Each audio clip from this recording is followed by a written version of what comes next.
Bonjour à tous, bienvenue dans cette nouvelle vidéo où je vais vous parler de ma Kobo que j'ai ici. Donc c'est une liseuse numérique, de livres numériques. Je l'ai achetée, c'était en juillet 2013, donc là ça fait déjà plus d'un an que je l'ai. Donc je voulais un petit peu vous en parler, éventuellement pour si vous hésitez entre la Kindle, la Kobo ou d'autres liseuses, vous pourrez peut-être vous faire un petit peu une idée. Je vous invite aussi à voir, je suis sûre qu'il y a des gens qui ont fait des revues sur leur Kindle ou sur leurs autres, je dis Kindle et Kobo parce que c'est un petit peu les deux seuls que je connais. En tout cas voilà, donc je l'ai acheté il y a à peu près un an, elle m'a coûté, je crois que c'était environ 150 €, je crois. Alors c'est la Kobo Glow, parce qu'il y a plusieurs modèles de Kobo. Donc il y a la Kobo, je sais pas comment ça s'appelle, la Kobo qui fait aussi tablette.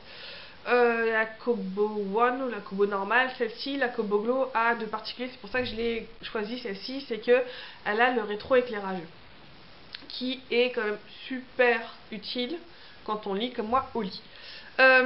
Donc alors, j'ai lu à peu près 9 livres dessus. Donc comme vous voyez, je me suis acheté un étui en cuir en même temps que j'ai acheté la Kobo. Si vous entrevoyez d'en acheter une, ce que je vous conseille aussi, c'est d'acheter, où est-ce qu'elle est, une petite micro SD, une petite mémoire, pour pouvoir justement un petit peu augmenter sa capacité, même si bon, vu la taille des livres numériques, vous pouvez en mettre beaucoup quoi, déjà tout seul, mais bon, si vous rajoutez un petit peu d'espace, c'est jamais perdu. Donc voilà, donc si on compte la Kobo plus l'étui plus la micro SD, je pense qu'on s'approche plus des 200 € que des 150 pour vous donner un petit peu un ordre d'idée. En même temps, je l'ai acheté l'année dernière, donc il est fort probable, peut-être, j'espère qu'elle ait baissé depuis. Donc, alors la Kobo, je crois que c'est un constructeur qui est québécois ou en tout cas canadien, et en France, elle est distribuée à la Fnac. Et elle a de différents aussi par rapport à la Kindle, c'est que la Kindle, si je me souviens bien, elle a des, comment dire, son format, le format des livres numériques est bloqué, ce qui n'est pas le cas de la Kobo, qui peut lire aussi les PDF, qui peut lire d'autres fichiers, qui pour moi j'aimais pas l'idée d'être bloqué à l'intérieur d'un format Kindle. Voilà, du coup vous pouvez acheter que des trucs Kindle sur Amazon, et ça j'aimais pas du tout cette idée là quoi. Donc voilà, donc, je peux vous montrer un petit peu la taille par rapport à un livre de poche que j'ai ici, pour vous montrer un petit peu. Voilà, c'est à peu près la même taille qu'un livre de poche, un tout petit peu plus petit. Donc c'est bon, c'est un peu petit, mais c'est pas non plus beaucoup plus petit que ça. Vous avez voilà, si je vous montre un petit peu, voilà, la taille, c'est grosso merdo un petit peu ce que vous pouvez avoir avec un livre de poche. Alors, ce que j'ai bien aimé avec, ah oui, un autre conseil, je vais commencer par ça, c'est que on m'a conseillé, donc quand vous avez acheté votre Kobo, je vais y arriver, on vous invite à installer donc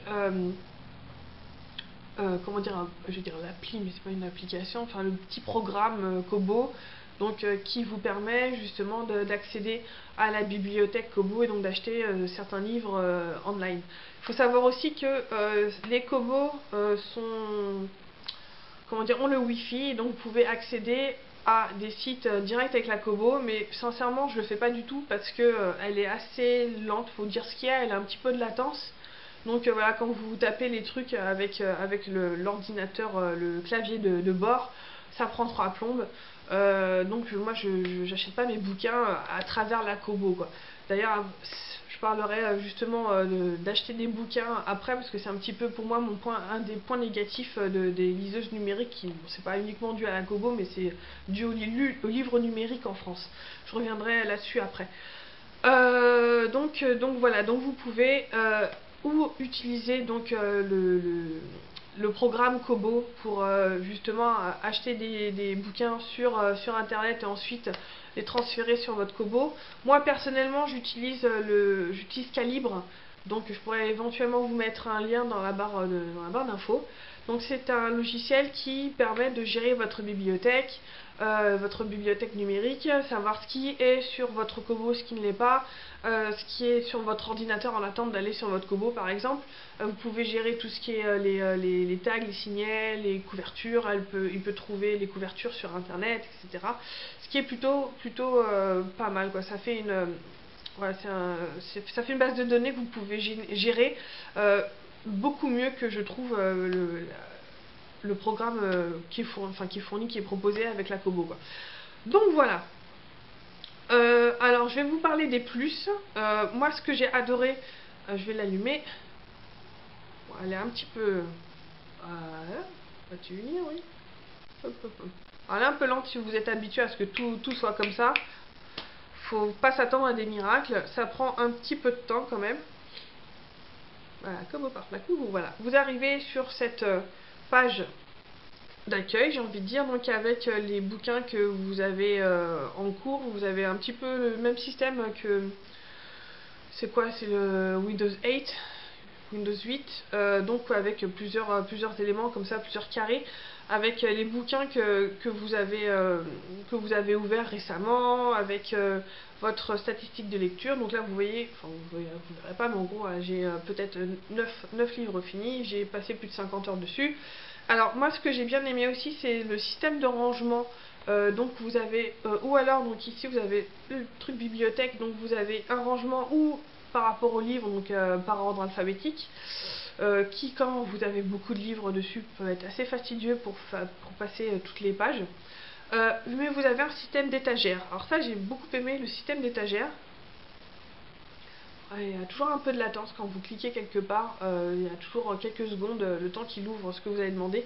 Donc voilà, vous avez des systèmes d'étagères que vous créez vous-même. Par exemple, voilà, j'ai mon étagère de Game of Thrones, mon étagère des lames du cardinal, etc. Qui vous permet de vous retrouver un petit peu mieux dans votre bibliothèque. Donc ça c'est quand même super agréable. Alors ce que j'ai aimé aussi, c'est évidemment le rétroéclairage de celle-ci. Ça bouffe que dalle, quoi. Au niveau de la batterie, franchement ça bouffe que dalle. Comment dire, je l'ai utilisé pas mal ces derniers temps. Par exemple, quand je suis allée aux États-Unis, je l'ai emmené avec moi pour pouvoir lire dans l'avion et aussi à l'hôtel, etc. Et donc je l'avais comment dire, branché avant, histoire qu'elle soit à 100%. Et là j'en suis, je vais vous le dire, je crois que j'en suis à 74% encore de batterie.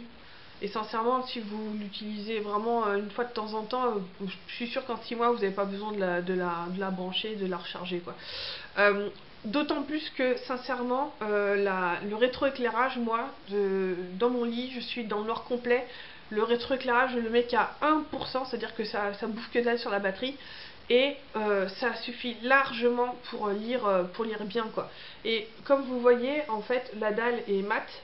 C'est vraiment un confort d'écriture, oui, un confort de lecture qui est super agréable qui, franchement, enfin, si vous avez peur, genre d'être un petit peu, d'avoir les yeux qui commencent à faire mal parce que vous lisez sur un écran, bah en fait, vous n'avez pas du tout cette impression-là.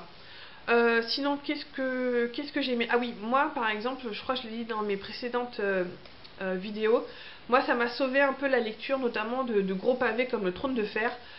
J'avais commencé à lire le Trône de Fer sur... j'ai le bouquin là qui est derrière, le Trône de Fer de l'intégrale, et sincèrement, lisant le bouquin lui-même, j'avais l'impression que plus je lisais, plus il y avait des pages qui se rajoutaient. Je n'en voyais pas la fin, et c'était assez déstabilisant et désespérant, quoi. Et en fait, du coup, je me suis mise à le lire sur la Kobo. Et ça a été vraiment... C'est ce qui m'a aidé à finir le livre, quelque part. C'est que vous avez un système... comment dire, de pourcentage de livres lus. Donc voilà, vous lisez, et vous voyez que vous avancez dans le pourcentage. Et ça, c'est ce qui m'a donné vraiment... voilà, j'en suis à 74%, je suis à 78%, presque 80%. Voilà, au moins on sait où on en est dans le livre et on sait qu'on avance, quoi. Il n'y a rien de pire que, voilà, c'est un peu le jour sans fin, quoi. Vous avancez et en fait vous avez l'impression que vous êtes au même point qu'avant, quoi. Donc ça c'est quand même super sympa. Vous avez aussi, ce qui est assez chouette, Donc vous pouvez mettre des marque-pages tout simplement. Vous pouvez corner la page. Je peux vous montrer ça rapidos. Bon, par exemple, voilà. Ici, vous cliquez dans le coin et vous avez mis votre marque-page. Si vous éteignez votre Kobo et que vous la réallumez, que vous ouvrez le livre, vous retournez ici. Ici, vous voulez juste l'enlever, vous avez juste à cliquer au même endroit, quoi. Donc ça, c'est quand même assez pratique. Quoi d'autre? Vous avez tout un système de, comment dire, de surlignage si vous voulez prendre des notes. Ça, j'avoue, j'ai jamais utilisé parce que c'est pas quelque chose que je fais d'habitude dans mes bouquins à moi. Mais bon, c'est toujours utile. Ce qui est aussi vachement utile, c'est qu'il existe un dictionnaire qui est déjà préinstallé en fait dans votre Kobo. Je crois que vous pouvez juste... il existe aussi par exemple des dictionnaires anglais, si vous avez des bouquins en anglais, en allemand, ce que vous voulez. Vous pouvez installer, en connectant au Wi-Fi, le dictionnaire correspondant donc à la langue. Donc si vous lisez en anglais et que vous avez des vocabulaires, des mots que vous ne comprenez pas, vous pouvez juste, par exemple, cliquer longtemps sur un mot, rester cliqué, et vous avez, voilà, vous avez ça qui s'ouvre, qui vous explique la définition du mot sur lequel vous êtes resté cliqué, quoi. Ça, c'est plutôt chouette. Alors après, il y a des trucs, il y a des gadgets, je dirais, qui servent pas à grand chose. Moi perso, par exemple, vous avez possibilité de relier votre Kobo à votre page Facebook. Donc à chaque fois que vous avez fini un bouquin, tout le monde le sait. Ou à chaque fois que vous avez, il y a par exemple, comment ils appellent ça, des récompenses, voilà, des trucs que vous gagnez si vous lisez X temps la nuit, ou si vous lisez le soir, ou n'importe quoi. Voilà, des fois elle est un petit peu lente, alors voilà, si vous êtes un petit peu patient, ça va aller, mais si vous vous attendez à ce qu'elle vous réponde du tac au tac, voilà quoi. Donc vous avez des récompenses un peu comme celle-là, donc si vous avez lu 10 heures, 20 heures, si vous avez lu voilà, votre façon de lire, ça va un petit peu, voilà, c'est un peu le... Ah, j'ai une récompense super quoi, bon ça sert à rien mais ça fait plaisir. Quoi d'autre? Qu'est-ce que je pourrais vous dire? Donc peut-être dans les moins, j'ai envie de dire, on va peut-être commencer dans les moins. Dans les trucs négatifs, moi ce qui m'a, bon évidemment comme vous avez vu, la latence entre le moment où vous cliquez sur un truc et le moment où ça va faire quelque chose, il y a bien quelques secondes qui se passent. Donc voilà, c'est juste que bon bah c'est pas un iPhone, c'est pas une tablette, c'est une liseuse, faut s'habituer un petit peu, faut s'habituer au système quoi. Autre chose, oui, donc c'est une tablette, donc c'est une liseuse qui est en noir et blanc. Du coup, vous pouvez lire par exemple, j'ai des comics en PDF dessus. J'ai essayé de les lire, c'est ultra chiant parce que j'ai mes comics derrière en couleur. Je les ai aussi donc en PDF pour pouvoir les lire plus facilement. Je ne peux pas les lire sur ma Kobo puisque lire en noir et blanc, à part si ce sont des mangas éventuellement. Ok, peut-être, mais sincèrement, lire en noir et blanc et en plus, voilà, essayer d'adapter la page. Voilà, si vous devez bouger la page pour essayer de mieux voir, de mieux lire les bulles et que ça prend 3 plombs à bouger la page, c'est vraiment pas facile à lire quoi. C'est vraiment prévu pour des romans. Ah oui, il y a un truc j'ai oublié de dire. Dans les plus, on va revenir légèrement dans les plus.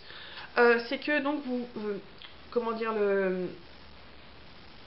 ce qui est écrit sur votre Kobo peut être totalement modifié.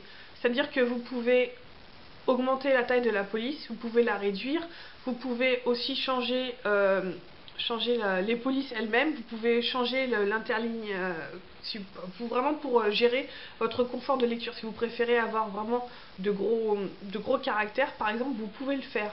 Ça c'est vraiment agréable si vous aimez les pattes de mouche ou pas. Après c'est vraiment vous qui réglez votre Kobo pour ça. J'imagine que la Kindle fait ça aussi, hein. Je pense que c'est propre au format EPUB, c'est EPUB, dans lequel en général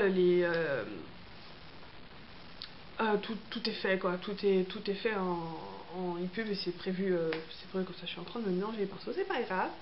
Donc voilà, qu'est-ce que je pourrais dire de plus? On revient au moi. Ah oui, moi j'ai remarqué, je sais pas si c'est dû à mes livres ou à mon utilisation, c'est que en général quand j'ouvre un bouquin, donc je suis à X pages, etc.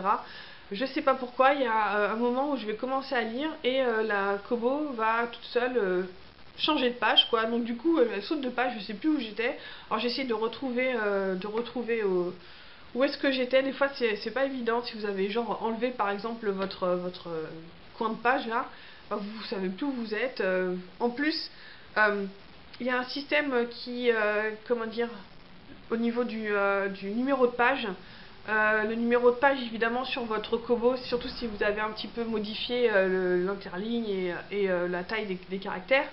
Il y a un petit, ça c'est un petit peu chiant aussi, il y a un petit chiffre sur le côté qui est en surimpression au-dessus de la page écrite, qui des fois du coup gêne votre lecture parce que vous essayez de déchiffrer le mot qu'il y a derrière, et qui en fait vous indique le haut de la page dans le bouquin, enfin, en tout cas je pense que c'est ça, qui vous indique le haut de la page dans le bouquin physique si vous voulez.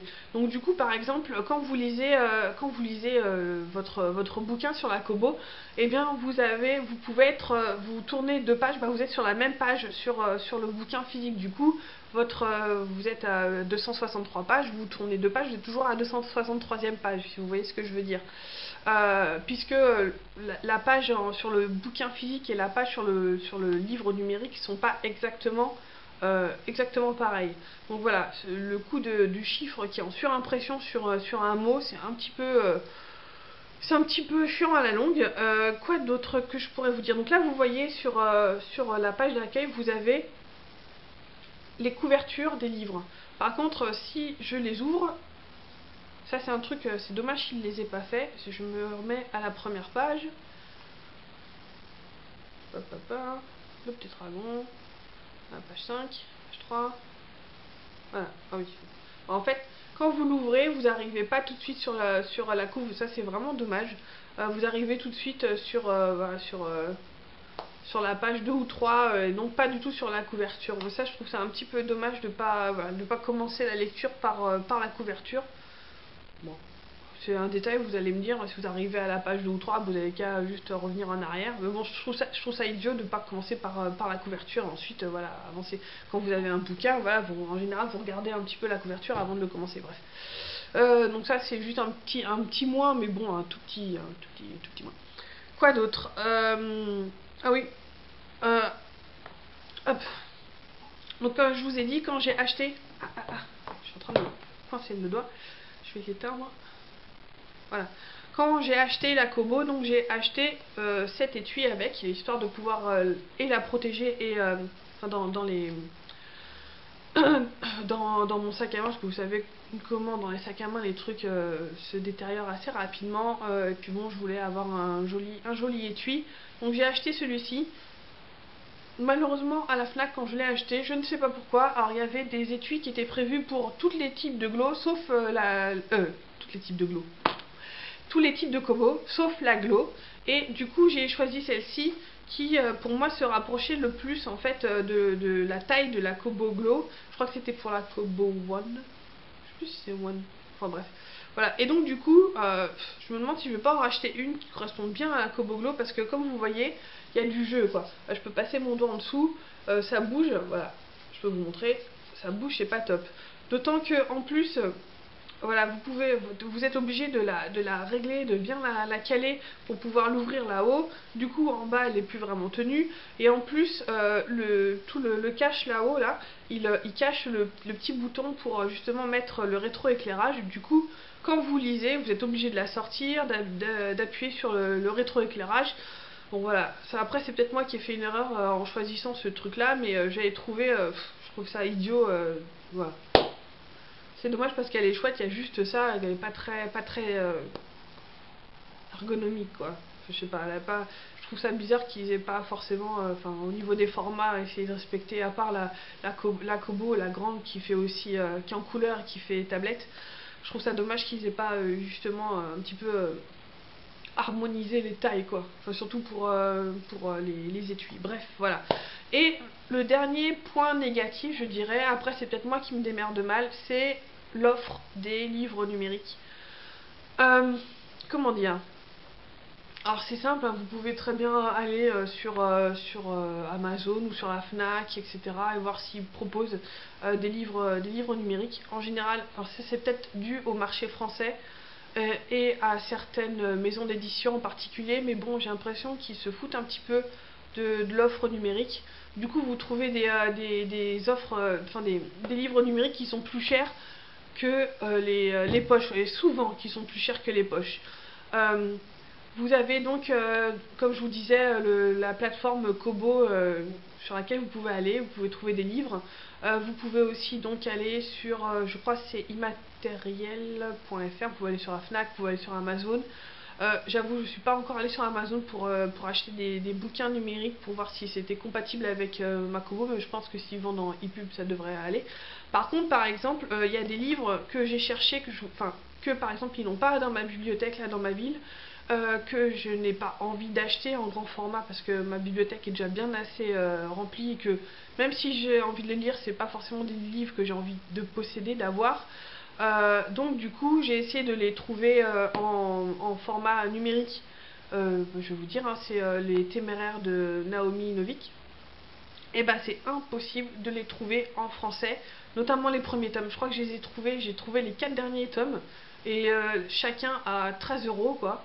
Alors ça fait un petit peu, ça me fait un petit peu chier de payer 13 € pour un bouquin en numérique alors que il n'y a pas de tirage de papier, il n'y a pas de, voilà, il y a tout ce qui concerne vraiment le ça devrait coûter moins cher quoi. Je sais que Brajon fait énormément d'efforts sur le prix de leurs livres numériques parce qu'ils sont peut-être plus à l'anglo-saxonne dessus.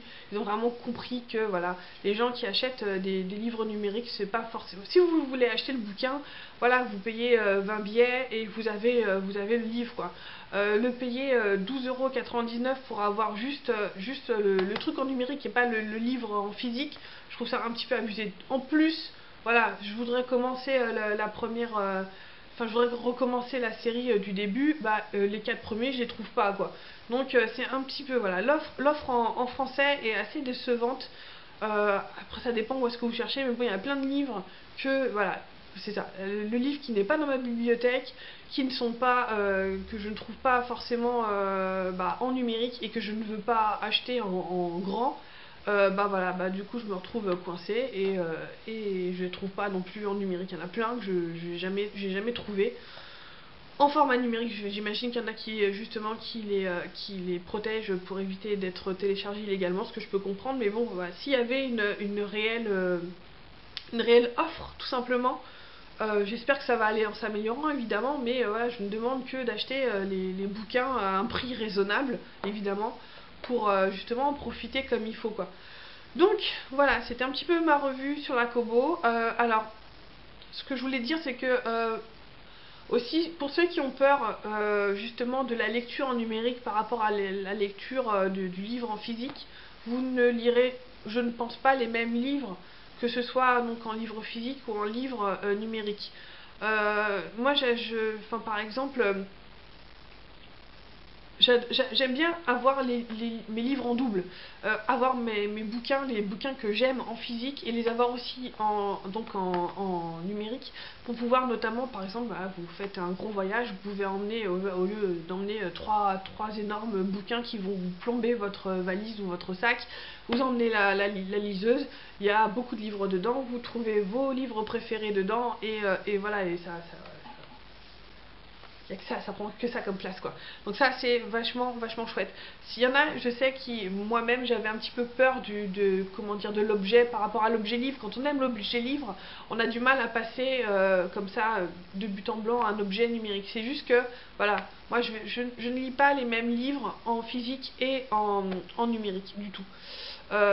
Après, il y a des livres que je préfère par exemple ou emprunter à la bibliothèque par exemple, ou lire en numérique et pas forcément les avoir en physique. Ça rejoint un petit peu ce que j'ai dit avant quoi, mais bon, voilà. c'était ma revue. Je suis vachement contente de ma Kobo. J'adore lire dessus le soir, justement avec le rétroéclairage, c'est magnifique. Alors, faut s'attendre aussi à ce qu'il n'y ait pas de, comment dire, de branchement au secteur. C'est un, quand vous recevez votre Kobo, à l'intérieur vous avez un câble USB qui relie votre Kobo à votre ordinateur et c'est tout. Si vous voulez acheter une prise secteur, vous devez l'acheter tout simplement, quoi. C'est un truc en option. Je crois que j'ai fait le tour. Si vous avez des questions sur un Kobo, sur les livres en numérique, sur ce que vous voulez, vous pouvez me laisser des questions dans votre commentaire, n'importe quoi, enfin oui, dans les commentaires. Voilà, donc écoutez, je vous souhaite de bonnes lectures en tout cas, et je vous dis à très bientôt.